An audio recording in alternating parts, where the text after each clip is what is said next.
Fala galera ligada aqui no Info Bahia, Hugo Santana na área, trazendo as últimas notícias do Bahia pra você, sempre de segunda a sexta aqui na grade do Info, no BID do Info. Vamos lá porque hoje vou começar o programa falando da arbitragem, porque tá definido o árbitro do Bavi, aparentemente sem polêmica. Agora o VAR escolhido, o VAR tem problemas, viu? Vamos lá, mas a gente chega lá. Além disso, quem é que vai ser o atacante pelo lado? Sem Ademir, Furquim, quais serão as opções? Vamos ficar de olho também porque é uma posição que preocupa, viu? Tem defensor do Bahia que tem mais gol que os atacantes. Vamos descobrir mais tarde. E para finalizar, o Bahia definiu o preço de um destaque do time para a Europa e o valor é muito alto, seria uma venda milionária, uma das maiores da história do Bahia.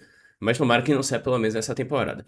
Tudo isso e muito mais aqui no Info Bahia, mas antes de começar, claro, vou convidar vocês ao quê? Deixar o like, se inscrever no canal, deixar o comentário do que achar interessante e, se possível, hypar o vídeo. Isso ajuda muito a gente a divulgar mais e mais o canal e o vídeo. Valeu? Solta a vinheta!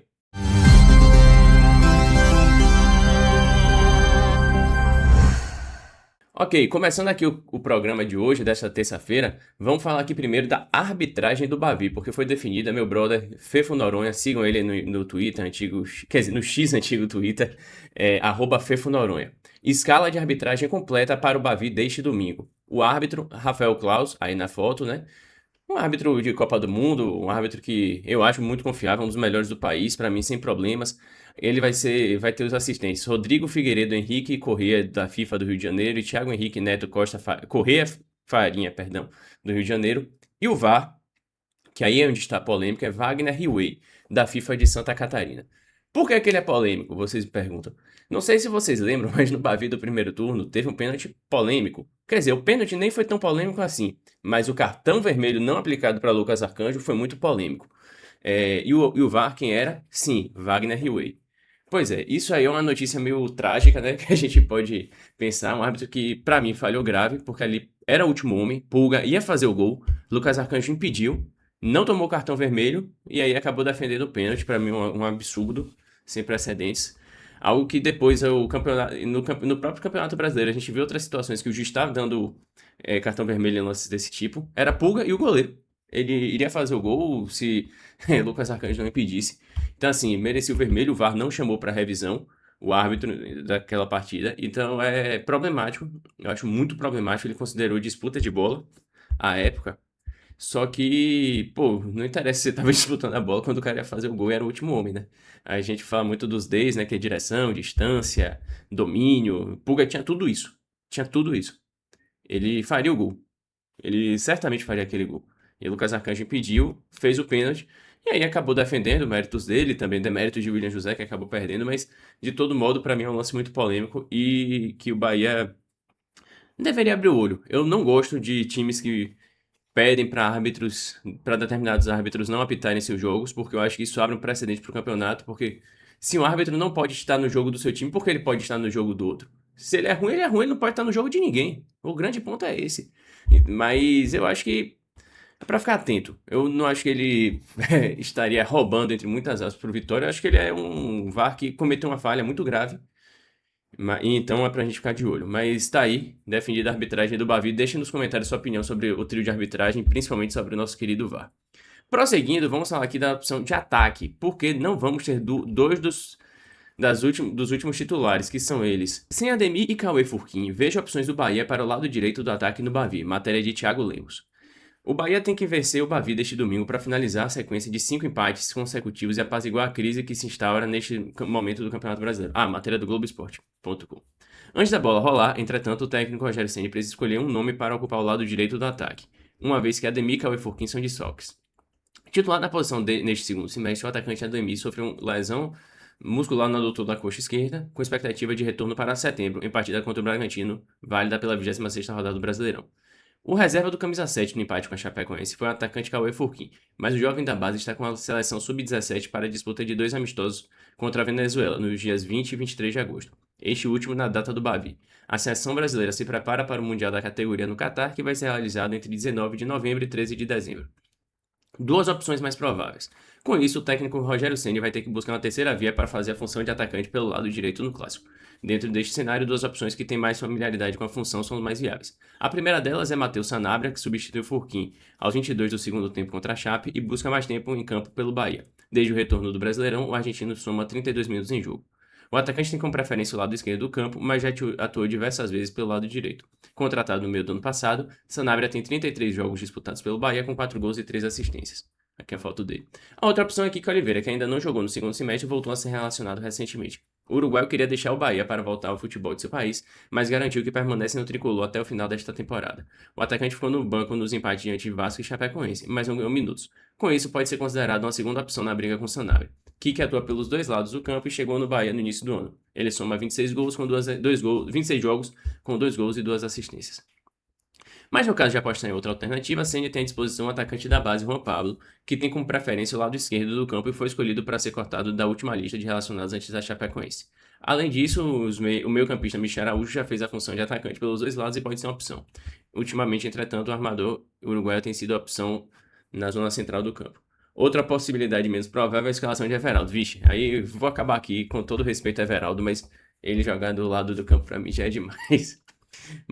Ele é um bom centroavante. Jogar do lado, pelo amor de Deus, não faça isso, Rogério Ceni. Vamos lá, né, para essas opções, porque a gente tem Sanabria e Kiki Oliveira saindo na frente. Eu acho que desses dois, a grande questão é a seguinte: Kiki era o titular, foi titular boa parte do campeonato, principalmente pela força física, mas eu acho que a situação dele com o time não está boa, então isso pode azedar de vez. Eu realmente teria muito cuidado para colocar ele. Acho que a situação que ele mesmo criou não é boa, não é uma boa situação, a torcida não vai gostar. E neste momento, acho que a última coisa que o Bahia precisa é comprar mais uma briga com a torcida. Por outro lado, a gente vê Sanabria, que tá na fase muito ruim. Ele não entrou bem no último jogo contra a Chapecoense. Não tem jogado direito. E quando entra, não tem feito diferença. Então, assim, é complicado. Eu vejo ainda essa terceira opção, que é Juan Pablo, que eu gosto muito de Juan Pablo. Eu acho que é uma opção que deveria ser considerada. Ele prefere jogar do lado esquerdo, mas ele pode jogar do lado direito também. Até Pulga pode ser transferido para a direita e Juan Pablo na esquerda. Acho que é uma opção a ser vislumbrada. Que eu acho que, por que não testar, sabe? Juan Pablo, se a gente lembrar, no primeiro Bavi do Barradão do ano, que foi pelo Campeonato Baiano, Juan Pablo começou como titular. E foi neste jogo que ele se machucou. Ele jogou ali meio que como centroavante e acabou saindo entrando o Del que marcou o gol. Então, assim, eu pensaria muito nessa possibilidade de Juan Pablo. Gosto muito dele. Eu acho que essas outras, que são Michel Araújo, Everaldo, como tá na matéria, acho que aí seria a última das últimas opções. E não porque eu não acho os dois bons jogadores, eu acho que são bons jogadores. Não estão em grande fase, é verdade, mas já foram muito úteis ao Bahia. Mas eu acho que porque não faria sentido colocar eles dois ali, sabe? Ainda mais que o Bahia Everaldo podia ser uma opção para o segundo tempo de centroavante. Everaldo, se o Bahia tiver numa situação que está ganhando e precisa segurar o jogo, pode ser um Everaldo para segurar mais a bola, assim, sair correndo, marcando e tal. Um atacante que tem essa disposição física, né? Alejo Vélez pode cansar.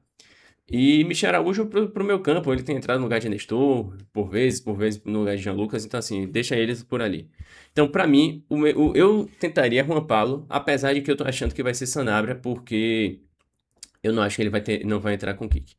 Prosseguindo aqui sobre as pontas, tem uma matéria muito legal aqui do Bahia Notícias, que foi de Bia Jesus, que zagueiro artilheiro, David Duarte tem mais participações em gols que todos os pontas do Bahia no Brasileirão. Pois é, seguindo aqui na pauta dos pontas do Bahia, ela fez essa matéria. Destaque do Bahia na temporada, David Duarte vem chamando a atenção não apenas pelo desempenho defensivo. Aos 31 anos, o zagueiro também assumiu um protagonismo pouco comum no ataque, e nesta edição do Campeonato Brasileiro possui mais participações em gols do que qualquer ponta do elenco tricolor. Com 3 gols marcados em assistência, David soma 4 participações diretas em gols na Série A. O número é superior individualmente aos registrados por Ademir, Kiki Oliveira, Pulga, Furquim, Sanabria e Juan Pablo. O dado ganha ainda mais peso pelo fato de David atuar como zagueiro. Com 1,92, o camisa tricolor, acho que está faltando aí o camisa 33 tricolor, tem utilizado principalmente a presença física e o jogo aéreo para contribuir ofensivamente, além da participação na construção das jogadas desde o campo defensivo. Aqui os números: David Duarte 3 gols e 1 assistência, 4 participações. Sanabria 2 gols e 1 assistência, 3 participações. E aí todo mundo com 1 gol e 1 assistência. Ademir, Kiko Oliveira e Pulga, todos com 2 participações. E por fim, Furquim e Juan Pablo, que ainda não participaram de nenhum. Entre os nomes na lista, Juan Pablo é também quem possui a menor minutagem do Campeonato Brasileiro. O jovem atuou por apenas 17 minutos contra o Atlético Mineiro. E aqui fala um pouquinho da produção dos pontas e tal, mas eu acho que essa matéria aqui escancara um problema do Bahia, que, assim, é muito legal que um zagueiro esteja fazendo gols. Eu acho que é uma arma importante. Um time que tenha vários jogadores que possam marcar 3, 4, 5 gols no campeonato é legal. Eu acho que isso é muito mérito de David, que tá crescendo muito na temporada e na carreira, se a gente pensar nos últimos 2 anos. Agora o Bahia precisa de pontas que saibam fazer gols. O Bahia precisa urgentemente desses caras que, pô, que contribuam mais. Não pode depender só do centroavante, não pode depender assim, só de um lance aleatório.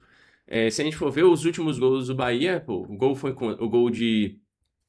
No último jogo foi um gol contra. Aí teve o gol de Alejo Vélez de pênalti. E teve o de Acevedo, que foi um chutaço de fora da área, que são os gols que o Bahia tem marcado. Então, assim, o Bahia precisa que os pontas façam mais gols. Eric Pulga já foi artilheiro de uma Série B. Ele é um ponta que tem condições de marcar esses gols, só que ultimamente ele não tá conseguindo. Apesar de que eu acho, na minha opinião, tem jogado muito bem, mas. Quer dizer, muito bem não, mas tem jogado bem, tem sido muito importante pro Bahia. No último jogo, acho que fica muito na cara isso. Então, assim, acho que precisa trabalhar mais esses pontas. E aí pode ser algo mais já para essa temporada, mas para o futuro, o Bahia precisa contratar pontas que façam gols. Isso é caro? É, muito, mas é aquela famosa aquela famosa frase, para rir tem que fazer rir. Então, se o Bahia quiser subir de nível nos campeonatos e tal, precisa desses pontas que façam gols. Outro cara que, assim, na base e até assim, no time profissional já tem alguns golzinhos, é o Juan Pablo. Ele é um ponta que sabe fazer gols. Ele tem um bom chute de fora da área, uma boa presença ofensiva. Então, ficar de olho nisso, porque são jogadores que, na minha opinião, podem virar esses pontas para marcar mais gols e não ficar atrás de um zagueiro que, de fato, não é o melhor dos mundos. E também me espantou muito o número de assistências baixo, né? Porque Ademir, por exemplo, no passado fez muitas assistências, além, é claro, de Eric Pulga. Mas tá aí. Pra você, quem é que vai ser o substituto de Ademir, ou no caso, Cauê Furquim no jogo contra o Vitória? Deixe nos comentários. Pra finalizar, galera, o nosso vídeo do Info de hoje um pouquinho mais longo, eu vou trazer aqui uma matéria legal do À Tarde, que trata da situação de Ramos Mingo. Aqui, o À Tarde trouxe essa matéria legal de Theo Mazzoni, do À Tarde, que Bahia estipula valor mínimo para negociar Ramos Mingo, alvo de clubes europeus. Esquadrão avalia zagueiro como peça-chave e não pretende facilitar sua saída. Aqui é a foto dele contra a Chapecoense. Considerado um dos principais jogadores do Esporte Clube Bahia, o zagueiro Ramos Mingo constantemente atrai clubes interessados em sua contratação. Diante do frequente assédio, entre aspas, ao argentino, principalmente por parte de clubes do futebol europeu, o esquadrão estipulou um valor para uma possível negociação do defensor. Segundo informações exclusivas obtidas pelo jornal à tarde, o Bahia não aceita negociar Ramos Mingo, de 24 anos, por menos de 10 milhões de euros, equivalente a 60,3 milhões de reais na cotação atual. O valor serve como base para jogadores considerados peças-chave no elenco tricolor. Ramos Mingo chegou ao Bahia em janeiro de 25 por 4,5 milhões de dólares, cerca de 27,4 milhões de reais na cotação da época. Dessa forma, em caso de uma possível negociação pelo valor estipulado, o clube busca obter um lucro superior a 30 milhões de reais em relação ao investimento realizado na sua contratação. Apesar do preço definido, o Bahia não possui nenhuma proposta na mesa pelo zagueiro argentino neste momento. Na semana passada, o Diário Sport, da Espanha, notificou um suposto interesse do Olympique de Marselha, da França, no jogador, em razão da provável saída de Facundo Medina para o Bayer Leverkusen. No entanto, conforme apurou a reportagem, não houve contato oficial do clube francês pelo jogador. Aí aqui segue falando de Mingo, e aqui só fala também que o Bahia recusou uma proposta oficial do Besiktas, da Turquia, por 7 milhões de euros, equivalente a 41,3 milhões de reais. E a recusa aconteceu justamente porque o Bahia entendeu que o valor oferecido estava abaixo do que o clube considera ideal para negociar o defensor. Mas é isso, tá aqui a matéria na tarde para quem quiser ler. Sobre isso, eu acho que aqui é o grande ponto que eu, pelo menos, vou ter a favor da SAF. Eu tenho muitas críticas, é verdade, mas não vendeu os jogadores importantes do time por qualquer valor. Eu acho que Mingo tá aí pra ir. Essa matéria diz muito sobre isso. Porque eu acho que o Bahia não tem que vender mesmo não, por qualquer valor. Em algum momento ele vai sair, eu acho que sim. É um jogador jovem que tem mercado europeu e que tá prestes a chegar no limite do último grande contrato da vida. E eu acho que não vai ser no Bahia que ele vai ter esse grande contrato. E aí eu tô falando da parte financeira. Talvez ele queira ir pra Europa, para o Oriente Médio, pra, sei lá, pra Rússia. Embora a Rússia seja Europa, mas a Rússia é um mundo meia parte, como ainda não está participando das competições europeias, né? Então, assim, eu fico meio nessa dúvida sobre qual vai ser o futuro dele. Então, eu acho que em algum momento o Bahia vai acabar negociando ele, e é muito bom e importante saber que vai negociar por valores altos, que é o que de fato merece receber por ele. É um jogador bom que de fato está oscilando esse ano, mas que é um dos principais jogadores do time nos últimos 2 anos. Então, que o Bahia siga fazendo esse jogo duro para não vender por qualquer mixaria e que consiga repor. Eu acho que o importante é isso, você vender por alto e repor por jogadores mais baratos, mas que consigam manter esse nível. Achar um Mingo por 4,5 milhões de dólares e vender por 10 milhões de euros. Enfim.